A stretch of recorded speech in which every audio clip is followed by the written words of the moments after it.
I go into the presentation, I want to share with you some numbers because I really love numbers. It looks like I'm not an analytical, but knowing numbers, it's a way of growing a business. And the numbers, when you organize an event, it goes like that. If you organize an in-person event, an online event first, you expect that 50% out of the people that actually sign up for the event will tune in the event. In person, we lose another 30%. And then put in there all the sickness, the kids, there's something with the kids where they're going to school for the purpose of bringing home diseases. I don't know how much they learn or what they learn, but for sure they get a lot of diseases. I mean, their immune system at this point should be perfect.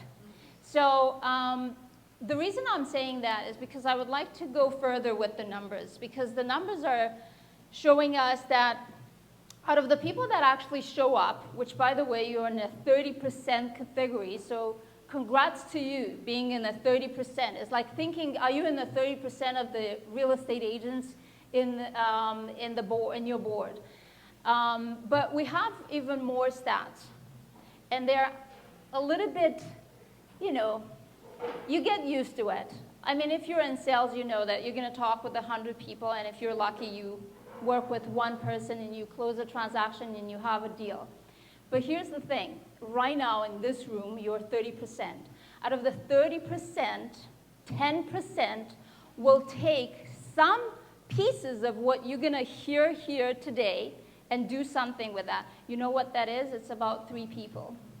So we're talking with all of you, and only 3 people are going to use anything of what you just heard today and what you're going to hear today. And the fact is that it's only 1%. So one person, actually, if you do the math based on how many were here and how many sign up with, it's a half of a person that is going to change their life.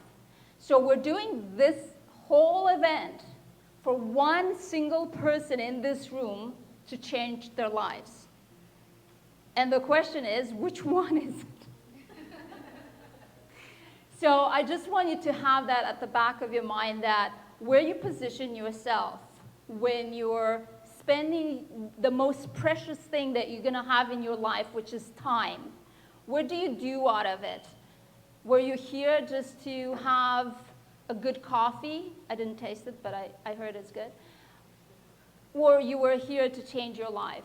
So I'm hoping that today we can kind of change these stats. But the stats never lie. Numbers never lie. And if you build your business on numbers and statistics, you're always going to have something to measure that you can actually grow and expand.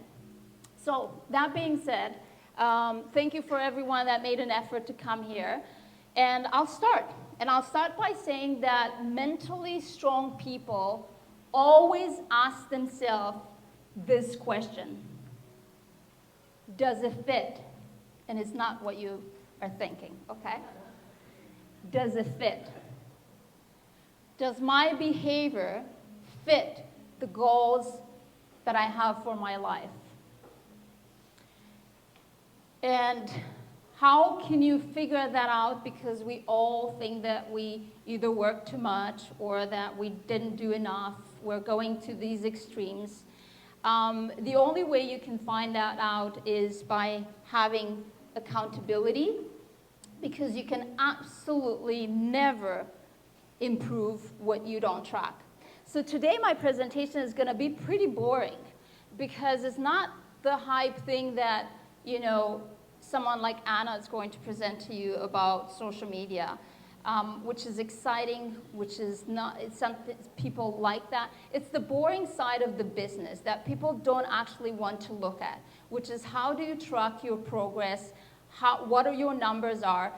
And the number one reason why people don't do that, because they would say, I don't know how, I don't know who, they actually don't want to face the truth. Because when you do that, you're basically facing the truth of what's working and what's not working and what actually works. So I'm going to go pretty fast.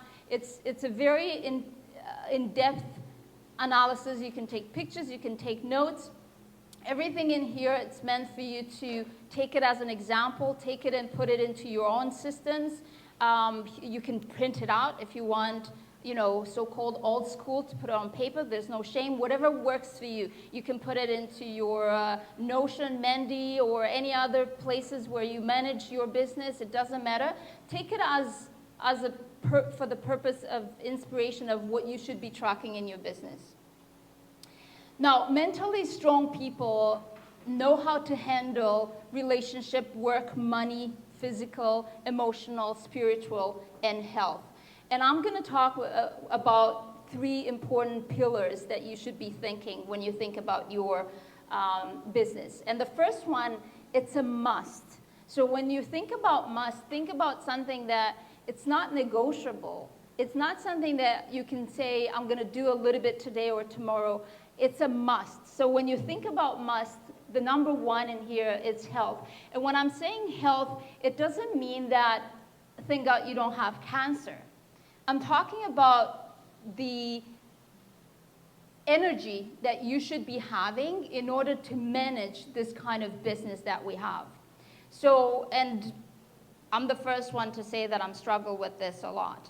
But physical activity actually impacts directly the way you perform in your business.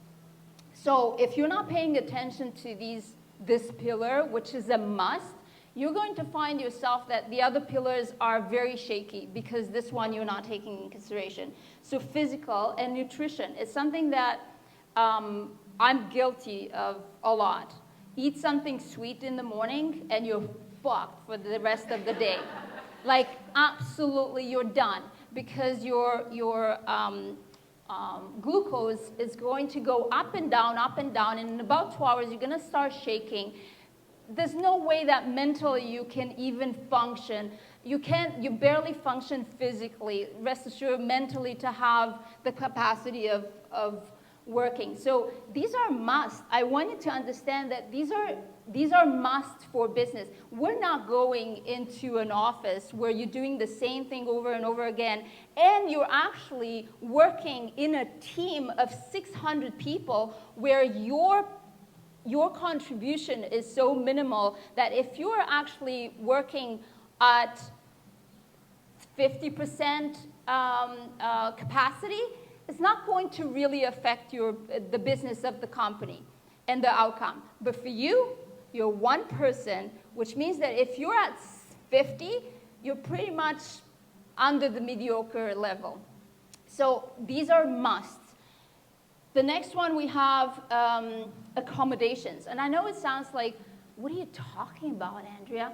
Well, accommodations matter. And I'll tell you right now that Victor can say that. There's a lot of people that they're stressed out right now about what's going on with their variable mortgages. So the reality is that if you're not learning money, if you're not in a position of being because of your fault or because of the government's fault or whatever it is, you find yourself in positions where your accommodations or where you live, you're uncomfortable and you're worried, that affects your performance. And health and physical are must, and accommodations are must because these are at the core level of a person to feel secure. Once you feel secure, you can have ideas, you can be inspired, you can think of anything else. If you don't have your health, the chances are that you don't care if these prospects are going to buy or sell with you. If you don't have where to put your head at night, you may not care as much about that. That's going to be anxiety. And then emotions. I can tell with 100%, if I can say 1,000,000% certainty, that this business is 80% mental and 20% everything else. When you're an entrepreneur, it's all about your head. Emotional regulation is the #1 skill that you should be looking at. Emotional regulation will determine the success of your business. Everything else comes after. Any systems, any programs, any skills will come after. Feel good and feel positive. I'm not going to go into that because we can do a seminar only about that. But if you start to have your red flags the second you do not feel that you're feeling positive and you're feeling good, then you should stop there, manage that first, and then you go ahead and do the task that you need to do. The second pillar are needs, and we need relationships. If you don't have good relationships, and now I'm going to, think about your personal relationships, will affect 100% your performance. Whatever you're in your life, in your personal relationships, either that is directly with your direct partner and spouse, either that it's with the sister, with the mother, with the father, with whatever it is, with friends, will affect your business. These are needs. You need that to be in check. And you need to make decisions of how you're going to deal with that and how you're going to regulate that emotions. The second one is professional. Believe it or not, you do need other people. We're working alone in this business, but the idea of having professional relationships that are going to guide you, mentor, or you're going to be in a position of helping others will allow you to have more opportunities. I cannot tell you enough of how many times myself and other people that just by participation, I'm not even saying by contribution, by participation, they had amazing opportunities to them between referrals, between businesses, between connections on a personal level. It's unbelievable what it makes and what it comes out of your life in general if you nurture your personal and professional relationships. And then money. You need money for everything. And I think that's something that we need to take out of this taboo conversations. I'm not a money-oriented person. It's clear to me what your business looks like. And it's clear to me how much money you actually end up giving away. Because the only person that would say, I'm not money-oriented, is someone who didn't give away enough. And when I say give away enough, it doesn't mean that they take the cash out of their pocket and give it to someone. But when you have money, you have enough time to help someone. And you, without having that money in your pocket, you can't give that away, your time. So you have enough money that you can help someone. You have enough money to be in a certain circle of people that you can grab other people and you bring them there. So if you're telling me that you're not a money-oriented person, that means you have not lived out of contribution, because if you have enough money, you would have enough time to do a lot of things for a lot of people. Also, the relationship with money in a sense of understand your money.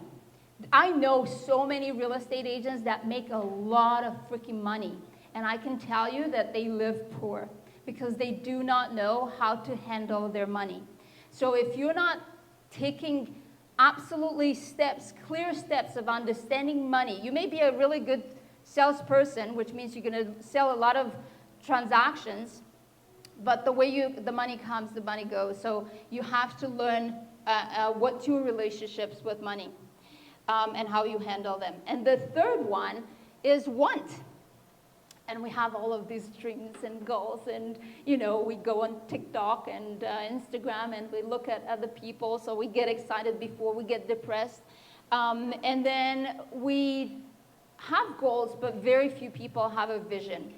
And a vision is something really, really strong. It's something that, I know it's going to sound weird, but it makes you want to go to the toilet, because you have this in your gut, you feel that thing, and when you have that vision, you feel so excited because you need to go fast to the toilet. I don't know if that happened to you guys, but to me it happens a lot. And I love that feeling because that means some vision is starting to happening. So have a vision and understand what that looks for you, instead of the vision of being, I'm tired, I'm stressed, I'm unsure.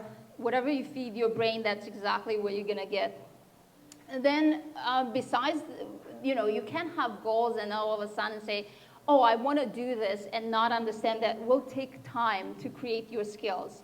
And then, of course, to take actions, because we're all amazing planners. I cannot tell you I get to coach people, and in a preparation time, they're all so excited.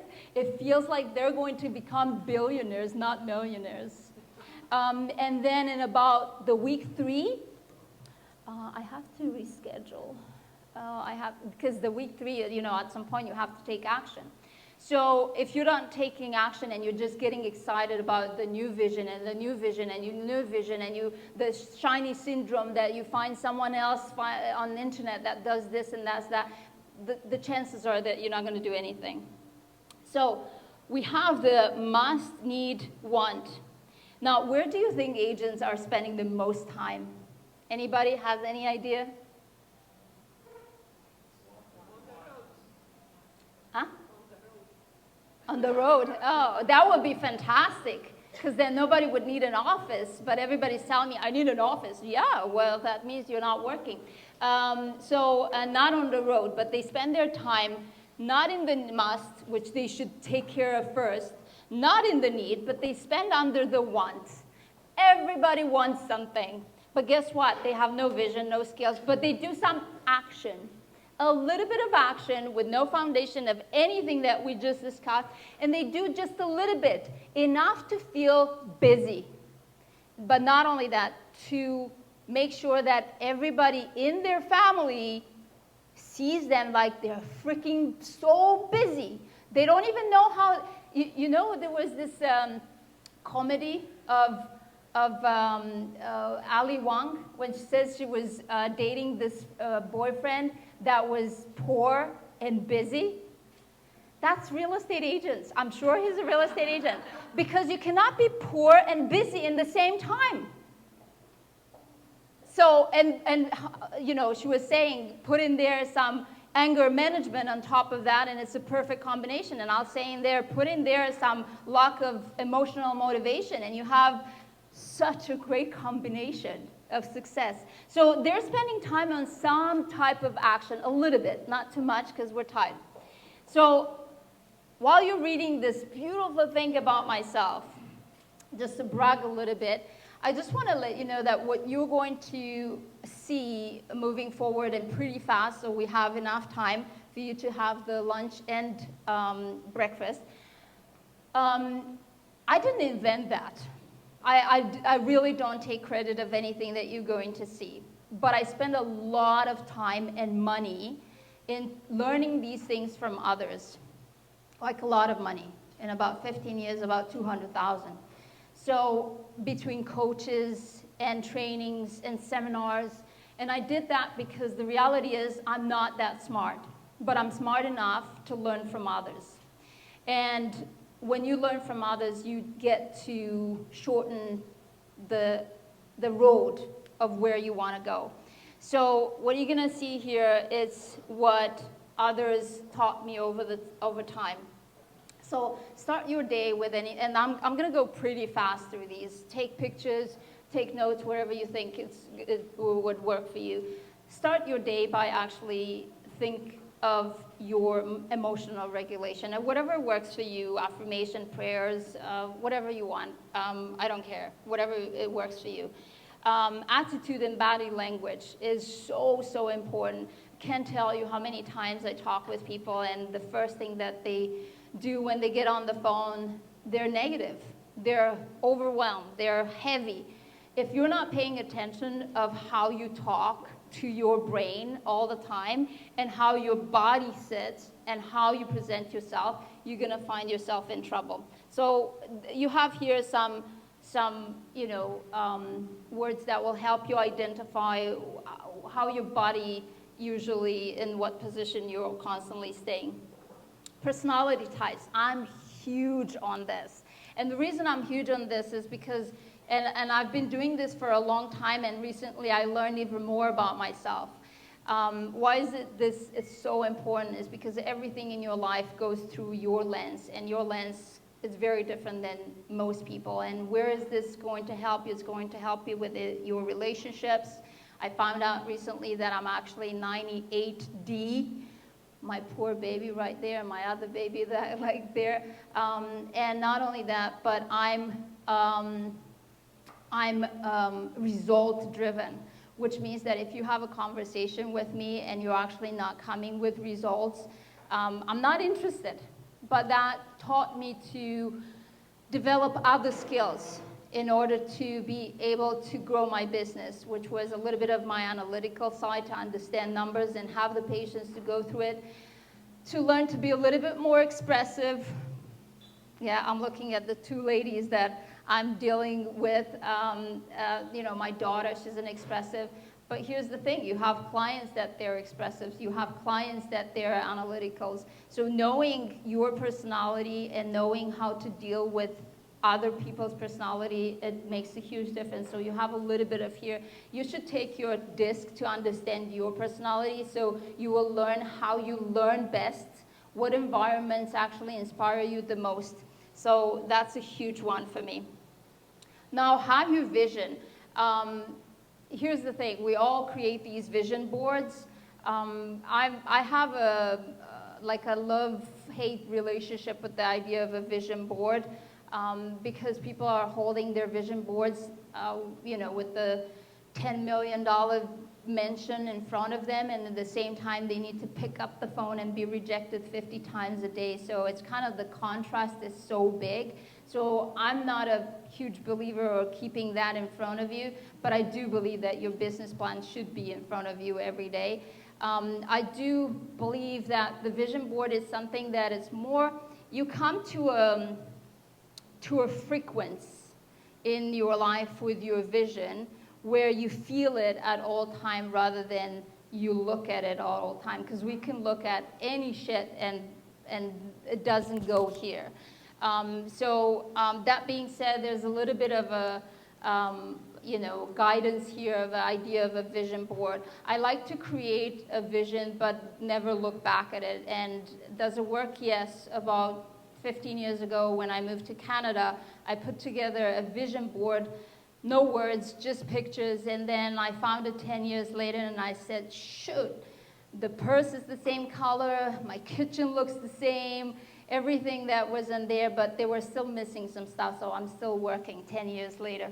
So what do you need to become a real estate agent, a successful one? And I give you a couple of examples here.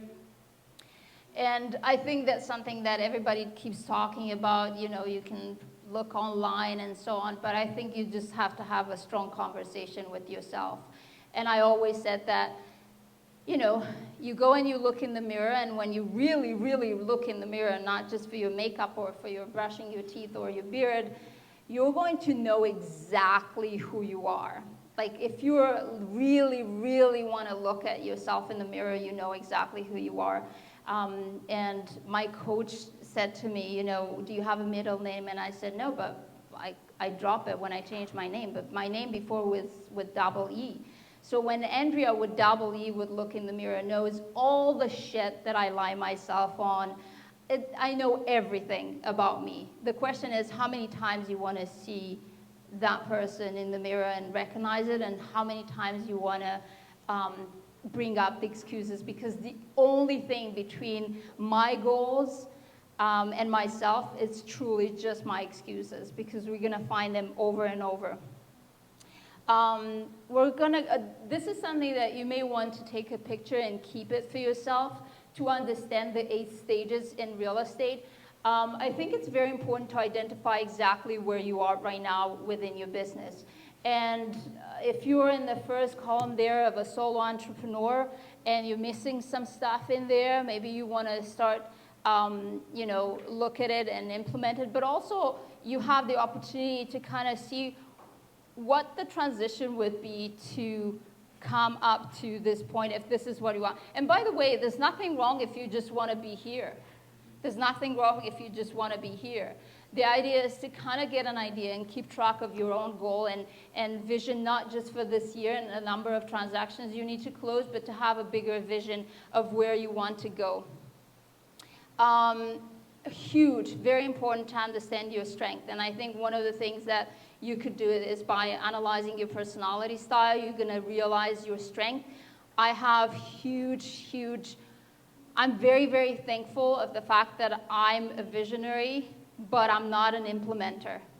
I'm not in operation. I'm not an operation person. So the second you realize that you have to get yourself people around you, or if you're a solopreneur, you get people that will teach you that side of the business that won't come naturally to you, or most likely you're going to avoid it. Your strengths are really, really important. If you are an implementer and you're not a visionary, that means you're going to procrastinate. So you're going to need to put yourself in an environment where you will have someone that will inspire, because you know how to do the things. You just need to be inspired. So whatever you do, figure out your strength. Figure out your weaknesses. Like, I cannot tell you how many I have. I'm blessed to some really important strengths, but knowing your weaknesses will help you to delegate. And sometimes people will say, well, that costs money. Well, you're not going anywhere anyway without that, because you're not going to be able to do anything because you can't. So once you figure out your weaknesses, you actually will know exactly who you're going to hire, and that's super important. Element of stability is, before we were talking about family and this and that, take a second and actually understand where are you in the spectrum in terms of your family and so on, and your element of stability. These are the must. Performance rating. Be honest with yourself. In the same time, don't beat yourself. I can't tell you how many times I've seen this, where there's the two extreme. Very rarely you come across someone that's kind of like, emotional stable. It's either they have a day where they feel like they've done everything they could, and a day where they feel like, oh, let me beat myself a little bit because I'm not good enough. So a performance rating would actually allow you to have a clear vision. If you, by any chance, you feel like this is too much of a process, hire a freaking coach. I hire a coach in my third month in real estate, and I really, really give credit to my coach. I would have done nothing without a coach, I'll be honest with you, because we tend to not have a proper overview of our businesses. Business assessment, business rating, money-making activities. I love this one so much because I always said you have to have a time management, because a lot of people are busy, very, very busy, by doing none of the money-making activities, none. But they were hoping for the results of the money-making activities. So make sure that you understand what are your money-making activities, and then say in there, like every week, did I do any of that? No, I didn't. I just did shit. Well, shit you're going to get. Job satisfaction rating. So I had recently a conversation with a friend of mine, very dear friend of mine actually, where I asked him, what's your job satisfaction? Because from what I hear you're kind of miserable. And the reality is that if you're not spending the time to sell yourself over and over and over and over again to what you're doing and get excited about it, you're going to be miserable. And I know people that actually make money and they're so freaking miserable. So what's your job satisfaction? And if you don't decide to come out of this business, you better get on board with it. And get on board with it means that you're going to spend time to get excited about this business and be happy that you're doing what you're doing. Leadership renting. I don't think you can rent that, but you can learn it. Rating, it's so important because we're in a business where you're going to have to develop leadership skills. You like it or not, you're leading your clients, you're leading the people that you're hiring, you're leading your entire business, so you better spend time in training yourself in any way possible into your leadership position. Now, if you do all of that assessment, you're going to have some things that you need to do and change. And then put a date there and say, by this time, I want to make sure that I have this done, I have this done, I have this done. So the purpose of this is actually to have a roadmap, not just to hear it. It's a roadmap. You finish this, you finish this, you finish this, you're going to implement. So if you remember, I'm 98 drive and based on results. So you're supposed to come out of this with results, not just talking. But that being said, it's only one of you that will do that. So I'm just curious who's going to be that one.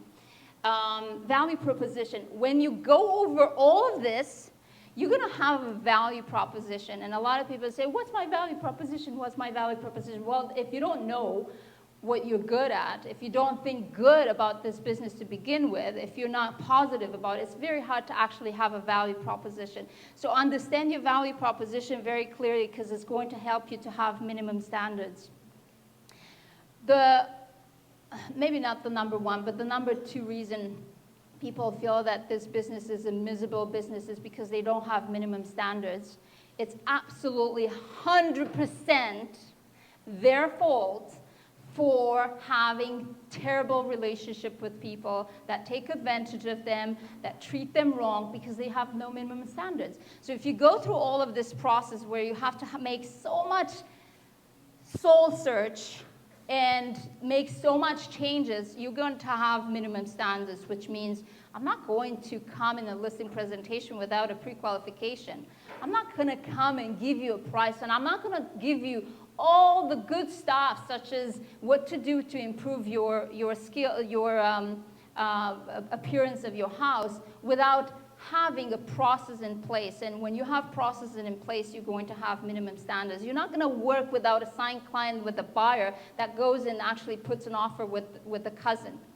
So you're going to create minimum standards in so many different levels, and all of a sudden, a lot of people are saying, yeah, but you know, I'm kind of stressed. Well, when you don't prospect, of course you're going to take any shit from anyone. But when you generate, you don't have to tolerate. So when you generate business, you don't have to tolerate assholes. And this industry is so well known that people are taking advantage of real estate agents, and for good reasons, because we're not professional. If you're professional, you're going to have minimum standards, which means you're not going to accept anything. And guess what? When you do have minimum standards, all of a sudden your clients are treating you better. They're paying you more, because it's a human thing. You know, if you have standards, that means you must have some value, so I'm going to pay you more. Okay, so business plan.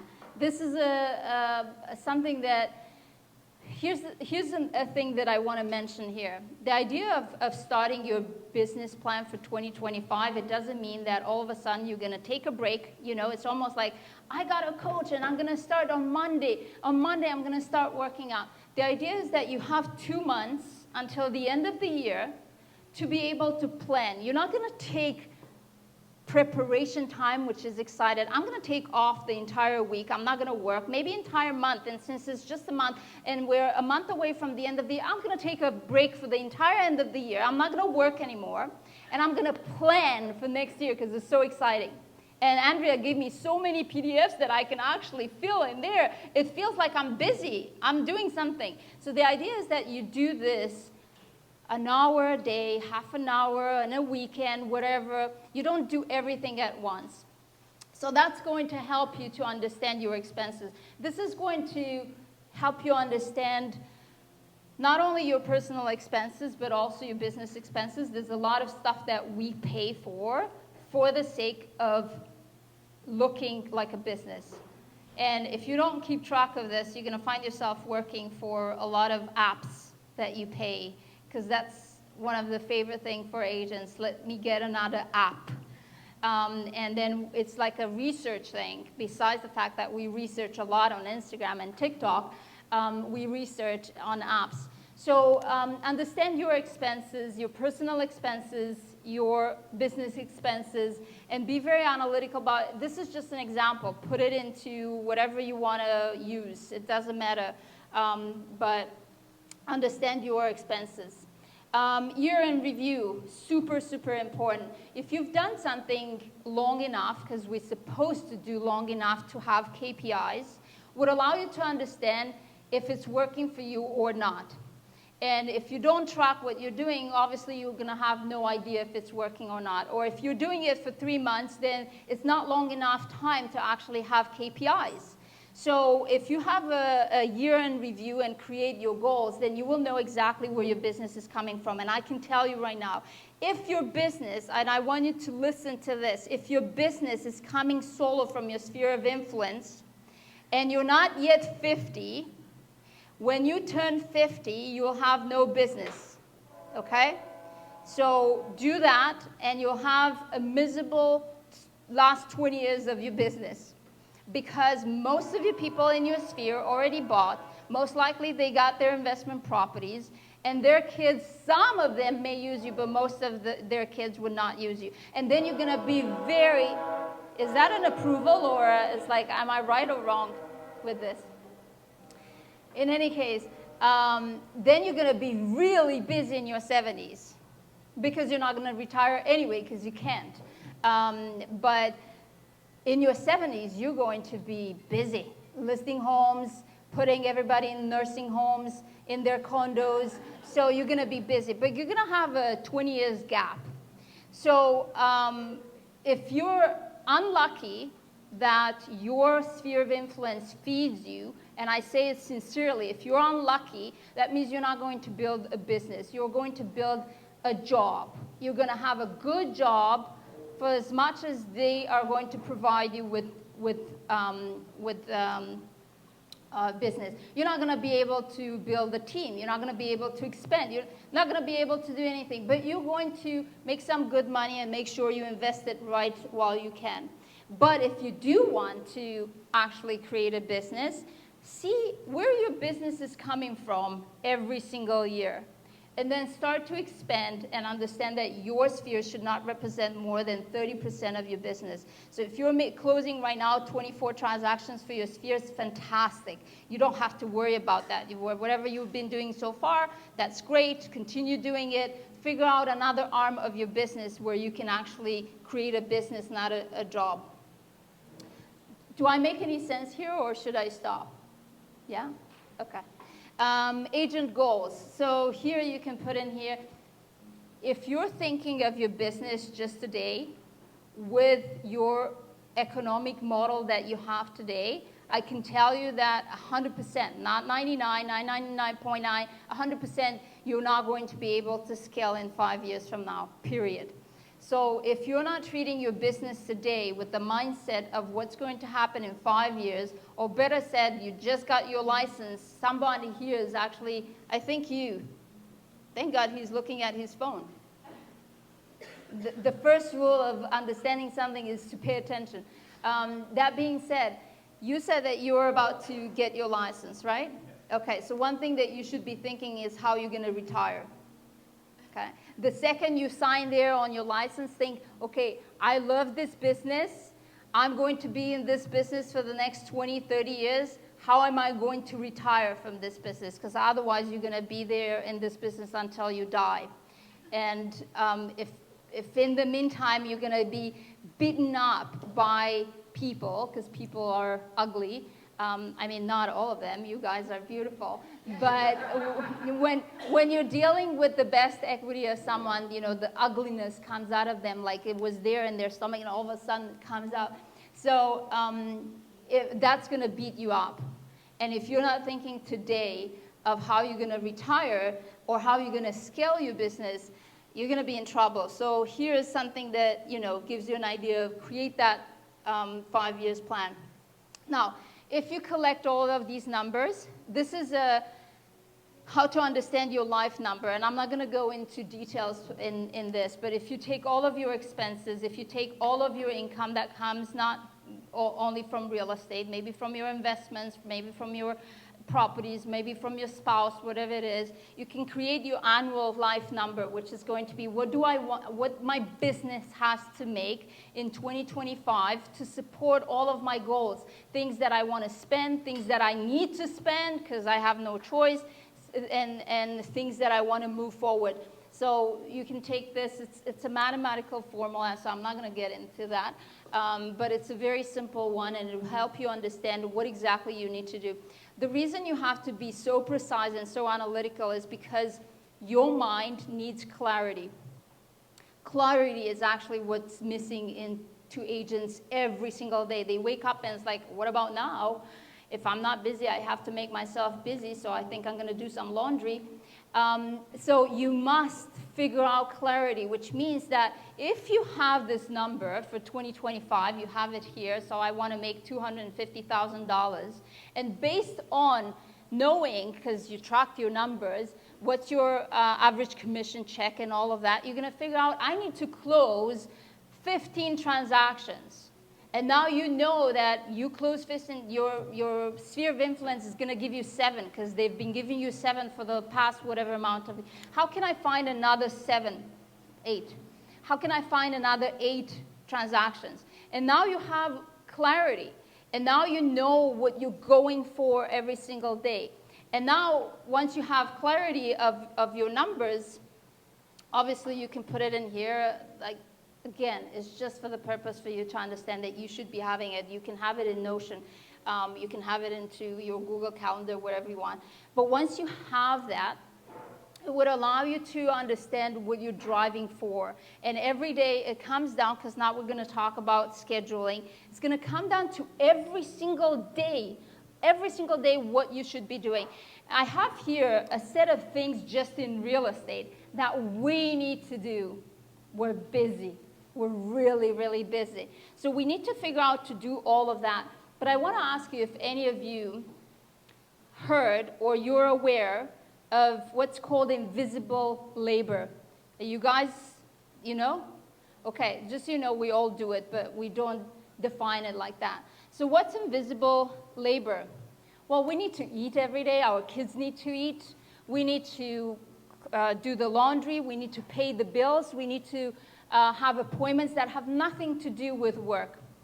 So here's the thing. We have some invisible labors which are very easy to, they don't occupy your mind all the time because you need to eat today and you need to eat tomorrow and so on. So you're going to know that you're going to get hungry, you're going to go to the mall, or you're going to go on Uber app and you're going to order something, and the kids need food and the kids need to go to school. So these things, you kind of know them in advance. And most real estate agents take on the invisible labor of the household because we didn't prove our spouses that actually we have a job. So it's kind of like natural that are going to be pushed to who? To you. So you're going to have, besides all of the things that you need to do for your business, you have the invisible labor. Now here's the thing. There's things that stay in our brain, and this is the thing. You know, when somebody has a job where you go 9 to 5, you come home, and your mind has a way of disconnecting. You can disconnect from that work. For us, it doesn't work like that. For us, we're in it all the time. And on top of that, you have to think about the dentist. You have to think about taxes. You need to think about paying your visa. All of these things, they actually take mental capacity. And this invisible labor, it's one of the things that would not allow you to actually be proactive within your business. So if you're not aware of all of these things and understand that you need to be clear and schedule them so your mind can actually not hold, like you're watching TV and your mind is thinking about the dentist appointment. Like, you cannot disconnect and recharge your brain so you can perform tomorrow because of so many invisible labors that you have in your brain that you need to take care of, to the point that your anxiety, it's so high, you go to bed and you're constantly in anxiety and you don't know why.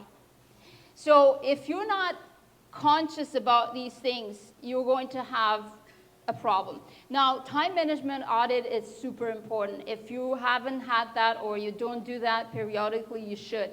Take your time and every half an hour write down what you do. You're going to find out that you do a lot of shit. Like, I'm telling you right now, a lot of shit. Money-making activities, if you're doing half an hour of money-making activities every day, the chances are that you're going to make $250,000. But the reality is, you don't. Agent personal commitments. So when you have personal commitments and you make you throw everything in there and you understand that you have to, the kids, the weddings, the birthdays, this, that, make a list of them and have them in advance in your calendar so your mind does not take space to think of all of that, but not only that, to make sure that your personal life doesn't interfere with your business, because all of a sudden you have your kid that you're supposed to do at the Resulta, but guess what? I just put a listing appointment. And since I don't prospect, I don't generate, I'm going to tolerate whatever the client says. So I'm going to go, and now you're in conflict with your personal life, and it does not feel good. You know, we were talking earlier, feeling good, it's a must. And agent professional and self-development commitments. If you want to go to events, if you have to have a coach, if you do all of that, put them in advance. My family got used to it, but we plan our vacations and everything that's going to happen for next year right now. So we know where we're going to go, when we're going to go, and we know what events we're going to go to and what vacations we take. Okay, before that, I would like to say this. Does everybody know that taxes are happening every year in April? I'm just curious, because if not, I'm here to remind you, like not remind you, but make you aware. They all happen in April. It's the same time. It's the same time. But somehow, all of a sudden, I talk with agents, what do you, I'm doing my taxes. Like, what do you mean you're doing your taxes? Like, what do you do to the taxes? I'm doing my taxes. I don't find this. Everything happens that last week. And it's such a good excuse to take off. Why would I serve the busiest month of the year in real estate in Canada? Because we're so cyclical because of the weather. Why would I serve clients? I mean, seriously, because I need to do taxes. And taxes feels like I'm really busy, so my family is going to see me busy, which means I'm busy. I feel good about myself. So just a reminder, taxes are in April, okay? Oh, and here's the thing. Some of you guys have corporations, so you're going to get really confused on that because you're going to feel like, maybe I should take a week off in April, but how about end of June? Like, why not? You know, it's like personal taxes, corporations, like, I need to take some time off. Professional task. Make a list of all of the tasks that you do. Identify the money-making activities. Identify the $20, because that's where you spend your time, on the $20 activity, per hour activity, and start delegating. That's the most important. You understand what your tasks are. You know where to spend your time, and you spend your time in the morning in the money-making activities. Also, just so you know, we have agents that don't get paid because they forget to renew their licenses. I know that it may sound crazy, but it's true. Or guess what? Every 2 years, a reminder. There's a course that you need to press the button. You can actually watch. I'm not saying this for the record, okay? But you can watch a movie and just press that fucking button, okay? But here it goes. The day before, I need to, because tomorrow I'm not going to have a license. Tomorrow I need to press on this shit. But in the meantime, there were like 60 long weekends because Canada figured out how to work. Like, we have so many long weekends, I can't tell you. When I moved first time here in Canada, I was like, why is everybody having off all the time? Like, all the time. So in one of these long weekends and watch a movie, you can do that. Not the day that you're supposed to actually list the property, and at the same time, press the buttons. So your memberships, your insurance, and all the shit that we need to pay, how about you schedule it? And then your mind doesn't have to deal with the invisible labor, which is at the back of my head. I need to do that.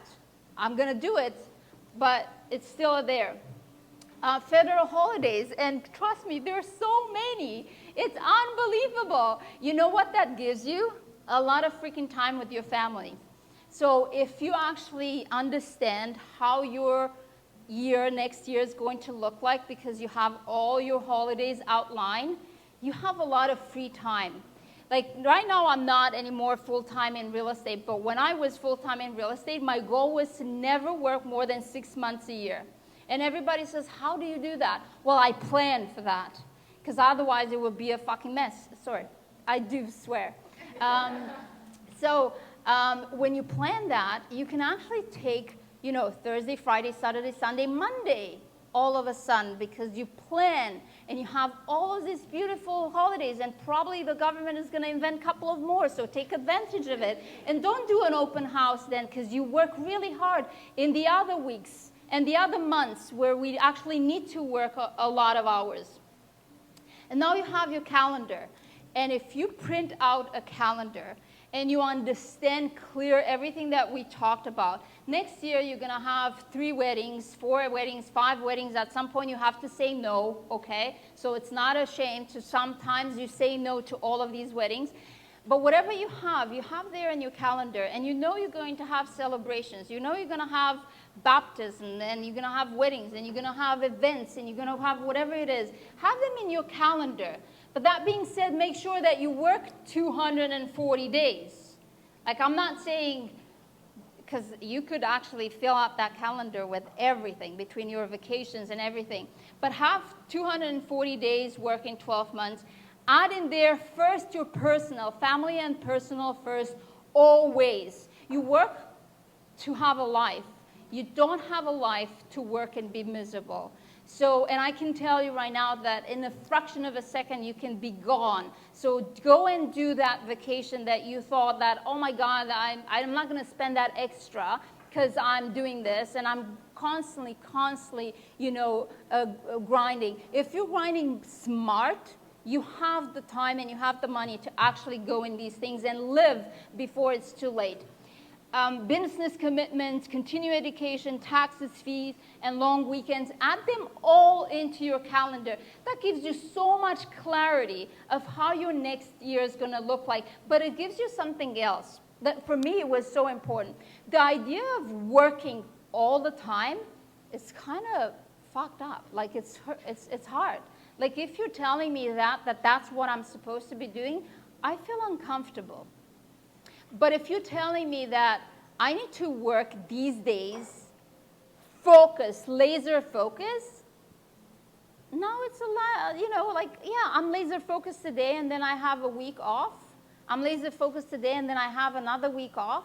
Laser focused and then I have another long weekend. Now I have something to look forward to. But not only that, but when I'm laser focused, I have results, which makes me feel good about myself and my job, and I spend time to get excited about what I'm doing. It feels like I have a good life all of a sudden, instead of just worry, and working every single day. If you don't have accountability, you can forget about this shit altogether. Because here's the thing, we're not meant to do this.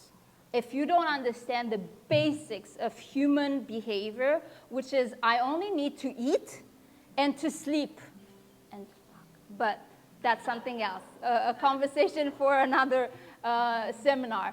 But that's all humans need. Everything else, let's achieve things, let's do things. That's something that's in the last 100 years.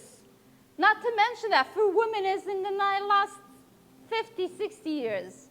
So we're not designed psychologically to have that. So you need to kind of trick yourself into. And how you trick yourself into is having accountability. Either you create accountability through your children. If you make a business plan with your children and you tell your children, just so you know, this fall we're going to go to Disneyland. And then times comes, it says, we're not going because guess what? I like to scroll on TikTok. We're not going, period. So if you have that kind of accountability and commitment to others, because people do more for others than themselves, you're going to find yourself that when you feel like scrolling, instead of actually picking up the phone and talking with one of your sphere of influence if they want to buy, you're going to do that. If you have an accountability, a group of people that, come together and say, what the heck are you doing? You haven't put that YouTube in a long time, and they actually push you to do it, then you have a way of moving forward. So if you get yourself a coach, if you pay $1,000, I can tell you right now, if you pay $1,000 for a conversation of 25 minutes, you're going to do what you're supposed to be doing because it feels heavy. So put yourself in positions. Like for me, one of the things that I love to do is to buy homes. And then you put yourself in a position where you have no choice now. You have to figure out the mortgage. Because even if you put a tenant in, Victor, in Canada, I'm sorry to tell you, but it's not profitable. I'm not cash positive, okay? Okay. So I need to work to cover this. I need to work to cover this, and I put myself in the position. And now you have no choice. So find yourself that also QBRs, which means that every quarter you have to review your business, besides the fact that you should be reviewing your business every Friday to have clarity of what actually is happening next week. And to have also this feeling, if I have little things that I can look on Friday that I achieve, even if it doesn't move the needle too far, my self-esteem, it's in the right place. You should never be completing 100% of your tasks, but if you can complete 80% of your tasks, that means you're in a good space. If you complete 100, that means you need to add more to it because you're slacking. Quarterly business plan, you have an example here. 1 week business plan, you should have clarity. Here's the thing, a lot of people say, this is a lot of work. This is the work that you need to do very little that moves the needle a lot. If you have clarity of what your days look like, what your quarter looks like, what your every single moment of the day, you know what you're going to do next, that means you're going to do things versus thinking, what am I going to do tomorrow? And then you have the tracker. And this is literally just for examples purposes, but it's so important on Friday to look back and see what happens. And then it brings into your mind, why? Why did I say I'm doing this and not? And then you're going to face your excuses. And then you're going to understand, are these excuses real excuses because something really life-threatening happened, or I'm actually just lazy? And you have to recognize it. Daily schedule, and I can tell you right now because I go to a lot of retreats with a lot of top producers, and I'm in contact with them and masterminds and so on. They exercise every day. I'm guilty of that, trying my best. I have my accountability people here. Where are you? Over there. But I'm still doing it. Mindset, that's something that is my favorite. I work on that all the time. Eating, not there yet to eat everything that I would like, but these are the must that every single, and get your vitamins in. We don't get enough sun here. What they do, they have a routine. The brain works on routine. If you create a routine, and where's my husband here? My husband goes, oh, he went to the bathroom. I'm 100% sure. If it's not here, you always find him in the bathroom. Okay. He goes out and door knocks around just soul just listed every single day. And he doesn't need to do it a lot, but he created a routine like automatically. I'm not surprised if Saturday or Sunday just goes and puts on his suit and goes out because it's such a routine, and his brain knows that. And that alone, as a new agent, when he got his license, poor guy, after 25 years of position of leadership in a big corporation, became like, go there and get rejected every day. Why not? He does it. And his brain takes it because it's part of his day. He doesn't question it anymore. So having a routine, starting early and go late. Here's one of the things, because I was talking with a good friend of mine. I can work 20 hours a day. Literally, I can work 20 hours a day. And I can do that for many months. You know when? When I'm super excited about what I'm doing. If I'm super excited about what I'm doing, I don't feel like working. And that's my number one goal. That if I spend time of my time, which is the only currency for me, I do care for money, but I care more for time. And if I spend my time feeling good and excited about what I'm doing, that's my goal. So I spend a lot of time getting myself excited about this business. So, and because of that, I wake up early because I'm excited, and I go out late because I'm excited about it. And really, every single, without exception, and I can tell you right now, people that sell by themselves, single individuals with one transaction coordinator, they're making $2 and $3 million in transaction GCI per year. They get the morning to the T. Like their morning, nothing. When I say nothing, nothing stays between them and the morning. And what happens in the morning is that's when they make the money. Because in the morning you make the money, in the afternoon you maintain your business and you're servicing. But in the morning you make the money, and they do not do anything else than making the money. Oh, okay, he wasn't at the toilet. I'm surprised. Like, what's going on? I was just talking about you. Yes, Karina. Right, what are the morning money-making activities? Well, I'll go there in a second. It's change the car, yes. Otherwise, no, every 3 hours. I already spoke for 3 hours? What the heck? Did I? Okay, I'm finishing quickly. Okay, so what are the don'ts? What really... I know when my baby talks, then everybody's like gone. Like I lost everybody's attention. I knew it. I'm the same. Okay, so what are the don'ts? Do not take calls. Do not answer to emails. Do not go on social media, which is the biggest problem for agents. Do not service your clients, and do not do the admin. I can tell you right now that agents start the day like this. Let's do some admin. Let's do some marketing, and let's forget about prospecting. That's pretty much what agents are doing. And I'm not saying about you guys, because you're here. So I'm talking, I'm recording this for the ones that they don't. Okay, so here's what the daily schedule looks like.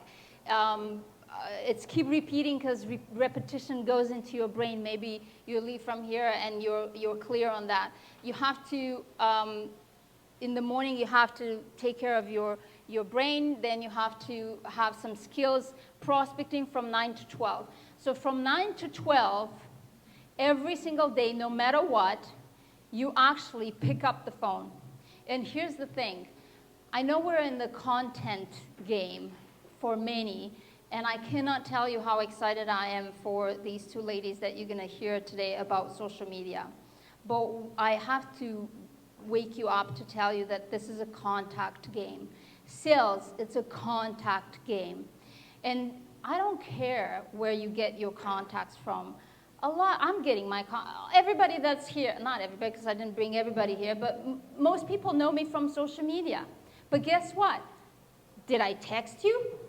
Tell me that there's anybody here that I didn't text, because I need to talk to you at some point. I need to see you face to face. You're a contact game, and you're a contact for me to come here before you become a client, before you become a relationship. You're a contact. So if you're just thinking of doing admin, servicing the people that you have, and you're not thinking about the numbers that we look back, which is I need 7 transactions to make 275 because 7 are giving to me by my sphere. And where do I know? I know that if I put that many posts, I'm going to get that many interactions. I can talk with that many people. Know your ROI on everything you're doing. If I put an event, I get that many people that I talk to, and I know that I need 300 people, new people, rather than what my sphere is feeding me to talk to before I close a transaction. That means I know that if I want to close 2 transactions per month, then I need to talk with 600 people. So if you do the reverse engineering and figure out I need to talk to 600 people, then you have to think, where do I talk with these 600 people? I need to find them. I have a listing from my sphere. I'm going to go door knocking, and I'm going to get 50. Here's my 50 for the month. I need 50 more.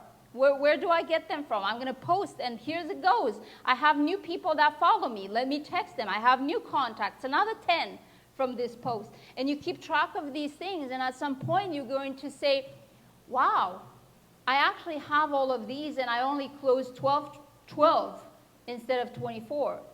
And I've done all of these things. What the heck is Andrea talking about? But then, what do you talk with these people? Do you know how to talk?